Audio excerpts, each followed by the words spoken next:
Good morning, student. Now next topic, that is a financing decision of chapter number 9, that is financial management. Here bete financing decision is the second important decision which finance manager has to take is deciding source of finance, that ਕਿਹੜੇ source ਤੋਂ ਅਸੀਂ ਜਿਹੜੀ finance ਆ ਉਹਨੂੰ collect ਕਰਨਾ organization ਦੇ ਵਿੱਚ, ਉਸ decision ਨੂੰ ਕੀ ਕਿਹਾ ਜਾਂਦਾ ਹੈ financing decision। ਬੇਟੇ ਇੱਕ ਕੰਪਨੀ ਵਿੱਚ ਜਦੋਂ ਫਾਈਨਾਂਸ ਰੇਜ਼ ਕੀਤਾ ਜਾਂਦਾ ਤਾਂ ਉੱਥੇ ਬਹੁਤ ਸਾਰੇ ਸੋਰਸ ਹੁੰਦੇ ਆ, like issue of shares, debentures, taking loan and advance, ਜਿਨ੍ਹਾਂ ਤੋਂ ਅਸੀਂ ਮਨੀ ਜਿਹੜੀ ਆ ਕੋਲੈਕਟ ਕਰ ਸਕਦੇ ਹਾਂ। So when we decide how much to raise from which sources is concern of financing decision. ਜਦੋਂ ਅਸੀਂ ਇਹ ਸੋਚਦੇ ਹਾਂ ਕਿ ਕਿੰਨੀ ਮਨੀ ਜਿਹੜੀ ਆ ਕਿਸ ਸੋਰਸ ਤੋਂ ਅਸੀਂ ਲਵਾਂਗੇ ਅਤੇ ਉਹਨੂੰ ਕੀ ਕਿਹਾ ਜਾਂਦਾ ਹੈ financing decision. Okay, so bete generally when we talk about the meaning of financial decision, there is a second important decision which finance manager had to take is deciding source of finance, that is called a financing decision, ਜਿਹਦੇ ਵਿੱਚ ਇਹ ਦੱਸਿਆ ਜਾਂਦਾ ਆ ਕਿ ਕਿਹੜਾ source ਜਿਹੜਾ ਆ ਤੁਸੀਂ ਯੂਜ਼ ਕਰਨਾ ਆ so that you can increase the cash of the business. Okay, so here there are sources of finance, two type of sources of finance. One is a owner fund and second is a borrowed fund. Share capital and retained earning constitute owner funds, and debenture, loan, bonds, etc. constitute borrowed fund. The main concern of finance manager is to decide how much to raise from owner fund and how much to raise from borrowed fund. ਇੱਥੇ ਹੁਣ ਬੇਟੇ ਜਿਹੜਾ finance manager ਆ ਉਹ ਕੀ decide ਕਰਕੇ ਚੱਲਦਾ ਹੈ ਕਿ ਕਿੰਨੀ ਮਨੀ ਜਿਹੜੀ ਅਸੀਂ ਓਨਰ ਫੰਡ ਤੋਂ ਬੋਰੋ ਕਰਨੀ ਆ, ਮਤਲਬ ਓਨਰ ਫੰਡ ਤੋਂ ਕਲੈਕਟ ਕਰਨੀ ਆ, ਅਤੇ ਕਿੰਨੀ ਅਸੀਂ ਬੋਰੋਡ ਫੰਡ ਤੋਂ ਕਲੈਕਟ ਕਰਨੀ ਆ। So here various factor affecting financing decision. Here first is a cost. ਬੇਟੇ ਅਸੀਂ ਉਹੀ ਸੋਰਸ ਆਫ ਫਾਈਨਾਂਸ ਲਵਾਂਗੇ ਜਿਹਦੇ ਵਿੱਚ ਮਿਨੀਮਮ ਕਾਸਟ ਹੋਏਗੀ, ਜਿਹੜਾ ਘੱਟ ਰੇਟ 'ਤੇ ਸਾਨੂੰ ਮਤਲਬ ਘੱਟ ਕਾਸਟ ਦੇ ਉੱਪਰ ਮਿਲ ਜਾਏਗਾ। ਆਈਦਰ ਦੈਟ ਇਜ਼ ਆ ਇਸ਼ੂ ਸ਼ੇਅਰਸ ਔਰ ਡਿਬੈਂਚਰ ਔਰ ਬੌਂਡਸ, ਜਿਹੜਾ ਵੀ ਸੋਰਸ ਸਾਨੂੰ ਘੱਟ ਰੇਟ ਦੇ ਉੱਪਰ ਮਿਲੇਗਾ, ਕਾਸਟ ਦੇ ਉੱਪਰ ਮਿਲੇਗਾ, ਉਹਨੂੰ ਹੀ ਅਸੀਂ ਪ੍ਰੈਫਰ ਕਰਾਂਗੇ ਆਪਣੇ ਔਰਗਨਾਈਜੇਸ਼ਨ ਵਾਸਤੇ।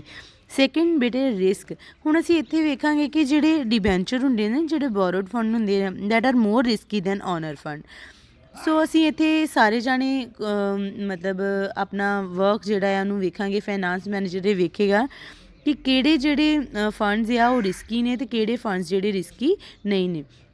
ਸੋ ਅਸੀਂ ਉਹੀ ਫੰਡਸ ਨੂੰ ਪ੍ਰੈਫਰ ਕਰਨਾ ਹੈ ਜਿਨ੍ਹਾਂ ਦੇ ਵਿੱਚ ਲਿਟਲ ਬਿਟ ਰਿਸਕ ਹੋਵੇ ਬਟ ਜ਼ਿਆਦਾ ਰਿਸਕ ਨਾ ਹੋਵੇ। ਸੋ ਦੈਨ ਨੈਕਸਟ ਆਉਂਦਾ that is a cash flow position. ਅਗਰ ਤਾਂ ਸਾਡੀ ਸਮੂਥ ਜਿਹੜੀ ਕੈਸ਼ ਫਲੋ ਪੋਜੀਸ਼ਨ ਹੈਗੀ ਆ ਕੰਪਨੀ ਦੀ, ਤਾਂ ਅਸੀਂ ਈਜ਼ੀਲੀ ਬੋਰੋਡ ਫੰਡ ਨੂੰ ਪ੍ਰੈਫਰ ਕਰ ਸਕਦੇ ਹਾਂ। ਅਗਰ ਸਾਡੀ ਕੰਪਨੀ ਦੇ ਵਿੱਚ ਸ਼ਾਰਟੇਜ ਆਫ ਕੈਸ਼ ਚੱਲਦੀ ਪਈ ਹੈ ਦੈਨ ਅਸੀਂ ਇਕੁਇਟੀਜ਼ ਵਾਸਤੇ ਪ੍ਰੈਫਰ ਕਰਾਂਗੇ। ਆਫਟਰ ਦੈਟ ਕੰਟਰੋਲ ਕੰਸੀਡਰੇਸ਼ਨ ਦੇ ਵਿੱਚ ਬੇਟੇ ਅਗਰ ਐਗਜ਼ਿਸਟਿੰਗ ਸ਼ੇਅਰ ਹੋਲਡਰ ਜਿਹੜੇ ਆ ਆਪਣਾ ਕੰਪਲੀਟ ਕੰਟਰੋਲ ਚਾਹੁੰਦੇ ਨੇ ਸ਼ੇਅਰਸ 'ਤੇ, ਤਾਂ ਅਸੀਂ ਬੋਰੋਡ ਫੰਡ ਨੂੰ ਪ੍ਰੈਫਰ ਕਰਾਂਗੇ। ਜੇ ਉਹਨਾਂ ਨੂੰ ਇਸ ਗੱਲ ਦਾ ਕੋਈ ਡਰ ਨਹੀਂ ਹੈਗਾ ਕਿ ਅਗਰ ਸਾਡਾ ਕੰਟਰੋਲ ਜਿਹੜਾ ਆ ਮਤਲਬ ਮਿਸਪਲੇਸ ਵੀ ਹੋ ਜਾਵੇ ਤਾਂ ਫਿਰ ਅਸੀਂ ਇਕੁਇਟੀਜ਼ ਵਾਸਤੇ ਪ੍ਰੈਫਰ ਕਰਾਂਗੇ।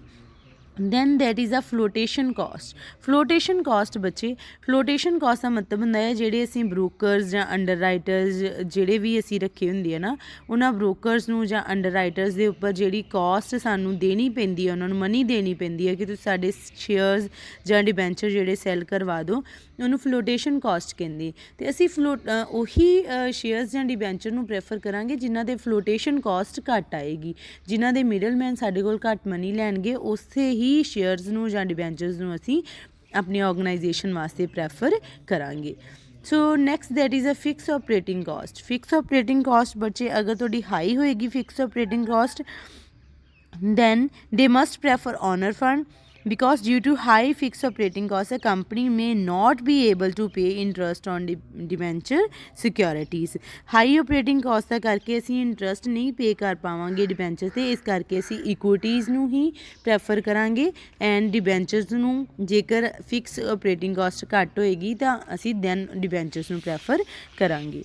ਆਫਟਰ ਐਂਡ ਦਾ last that is a state of capital market. ਬੱਚੇ ਹੁਣ ਅਸੀਂ ਇਹ ਵੇਖਾਂਗੇ ਕਿ ਸਾਡੀ ਅਗਰ ਕੈਪੀਟਲ ਮਾਰਕੀਟ ਬੂਮ ਦੇ ਵਿੱਚ ਆ, ਪੀਕ ਦੇ ਵਿੱਚ ਆ, ਮਤਲਬ ਪ੍ਰੋਫਿਟ ਦੇ ਵਿੱਚ ਆ, ਤਾਂ ਅਸੀਂ ਜ਼ਿਆਦਾਤਰ ਇਕੁਇਟੀ ਸ਼ੇਅਰਸ ਨੂੰ ਪੀਪਲ ਨੂੰ ਸੈਲ ਕਰਾਂਗੇ। ਅਤੇ ਅਗਰ ਡਿਪਰੈਸ਼ਨ 'ਚ ਜਾ ਰਹੀ ਹੈ, ਲਾਸ 'ਚ ਜਾ ਰਹੀ ਹੈ, ਤਾਂ ਫਿਰ ਅਸੀਂ ਡਿਮਾਂਡ ਕਰਾਂਗੇ ਡੈਟ ਸਿਕਿਉਰਿਟੀਜ਼ ਦੀ। Okay, so this is the topic of financing decision. Next ਅਸੀਂ ਕਰਾਂਗੇ dividend decision. If you have any query you can ask